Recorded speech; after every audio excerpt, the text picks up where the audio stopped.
Welcome, children. Welcome to my English literature class today. The topic for today is I Remember by Thomas Hood. I remember, I remember by Thomas Hood. I remember the house where I was born, the little window where the sun came peeping in at morn. He never came a wing too soon, nor brought too long a day. But now I often wish the night had borne my breath away. I remember the roses red and white, the violets and the lily cups, those flowers made of light, the lilacs where the robin built, and where my brother sat, the laburnum on his birthday. The tree is living yet. I remember, I remember the fir trees dark and high. I used to think their slender tops were close against the sky. It was a childish ignorance, but this little joy to know I'm further off away from heaven than when I was a little boy. The poem I Remember is written by Thomas Hood.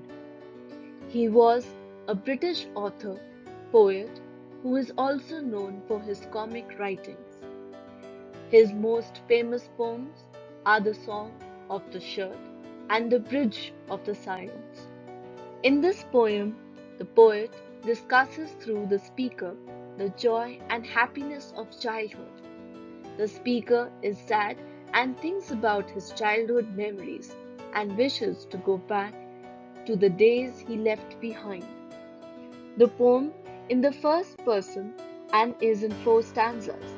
In each stanza, the poet compares his present adulthood life with his past childhood life. The poet thinks that his childhood life was happier when compared with the painful present one, which is his adulthood. His wishing and desire to relive the childhood days are clearly seen in the words I remember, I remember. I remember, I remember the house where I was born, the little window where the sun came peeping in at morn. He never came a wing too soon, nor brought too long a day. But now I often wish the night had borne my breath away.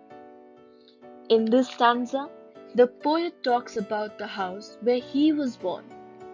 His resemblance of the sun peeping through the window at morning shows his childish ignorance. The passing from morning till night gives happiness to the child. The day does not either end early nor prolongs. At present, the poet wishes for the night to take away his breath. His desire to death tells us about his painful life. The poem on between the past of the sun and daytime, which means brighter and happier part of his life, but in the present he longs for the night that is darkness, which means distress or sadness of life.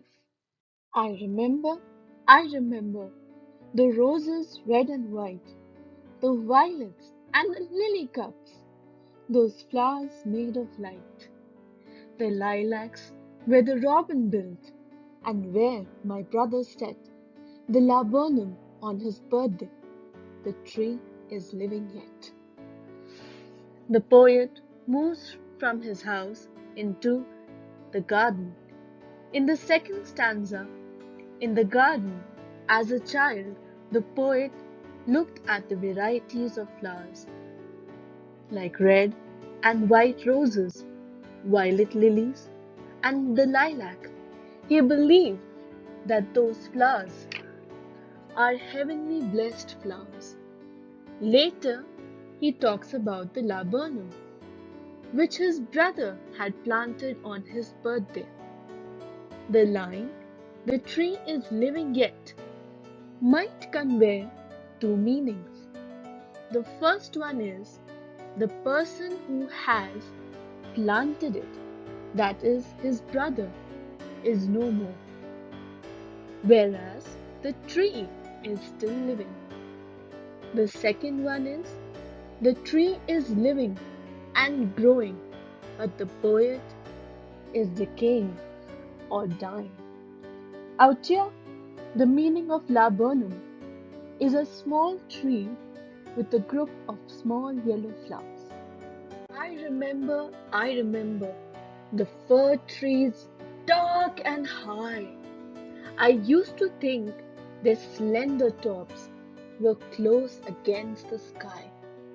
It was a childish ignorance, but now there's the little joy to know I'm further away from heaven than I was a little boy.